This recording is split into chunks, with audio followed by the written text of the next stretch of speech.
இன்னைக்கு ஒரே கொண்டாட்டம். யாருக்கு கொண்டாட்டம் அப்படின்னு பார்க்குறீங்களா?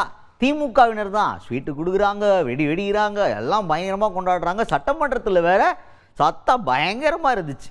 யாருடைய சத்தம் சட்டமன்றத்தில் அப்படின்னு சொல்லியிருக்காரு, எதனால கொண்டாட்டம், எல்லாத்தையும் பார்த்துருவோம் வாங்க. தமிழ்நாடு முதல்வர் மு.க. ஸ்டாலின் அவர் தான் இப்போ சுப்ரீம் கோர்ட்டில் ஆளுநருக்கு எதிராக கேஸ் போட்டாங்க.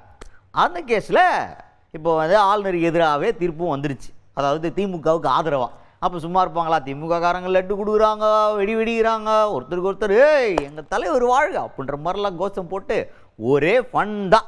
அது ஒரு பக்கம் போயிட்டுருக்கா, இந்த கொண்டாட்டம்லாம் ஒரு பக்கம் போயிட்டுருக்கும்போது சட்டமன்றத்தில் முதல்வர் மு.க. ஸ்டாலின் ஐயா இன்றைக்கி அதை பற்றி தான் பேசுகிறார். நம்ம என்றைக்குமே நம்ம உரிமை வெற்றி கொடுத்தது கிடையாது, அதற்காக என்றைக்குமே போராடுவோம், வெற்றி பெறுவோம் அப்படின்னு சொல்லிட்டு இந்த வெற்றியை சட்டமன்றத்தில் பறைசாற்றி இருக்கிறாரு. அது மட்டும் இல்லாமல் அவர் என்ன சொல்கிறாருன்னா, சுப்ரீம் கோர்ட்டே சொல்லிடுச்சு ஆளுநர் அதிகாரத்துக்கு இதெல்லாம் உட்பட்டதே கிடையாது, அவர் பண்ணுறதெல்லாம் இட்ஸ் வெரி வெரி ராங் அப்படி சுப்ரீம் கோர்ட்டே சொல்லிடுச்சுன்னு சொல்லிட்டு இந்த தீர்ப்பை பற்றி அந்த இடத்துல டிஸ்கஸ் பண்ணியிருக்கார். வரலாற்று சிறப்புமிக்க தீர்ப்பை நமது தமிழ்நாடு அரசு பெற்றுள்ளது.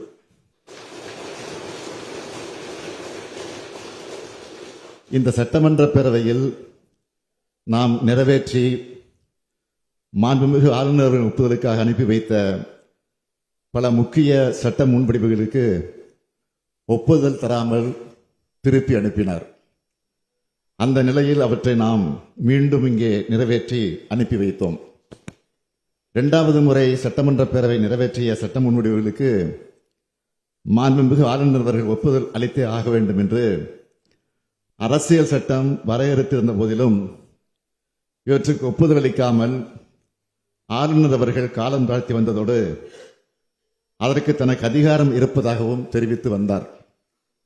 இதனை எதிர்த்து தமிழ்நாடு அரசு மாண்புமிகு உச்சநீதிமன்றத்தில் வழக்கு தொடுத்ததில் தமிழ்நாடு அரசின் வாதத்தில் இருந்த நியாயத்தை ஏற்று மாண்புமிகு ஆளுநர் அவர்கள் நிறுத்தி வைத்திருந்தது சட்டவிரோதமானது என்றும் அந்த சட்ட முன்வடிவுகளுக்கும் ஆளுநர் அவர்கள் ஒப்புதல் அளிக்கப்பட்டதாக கருதப்பட வேண்டும் என்றும் தெரிவித்து வரலாற்று சிறப்புமிக்க தீர்ப்பினை இன்றைக்கு மாண்புமிகு உச்சநீதிமன்றம் வழங்கியுள்ளது.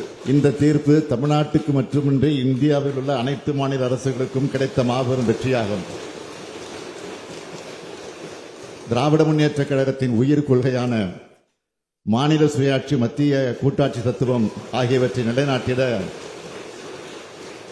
தமிழ்நாடு போராடியது. தமிழ்நாடு போராடும், தமிழ்நாடு வெல்லும்.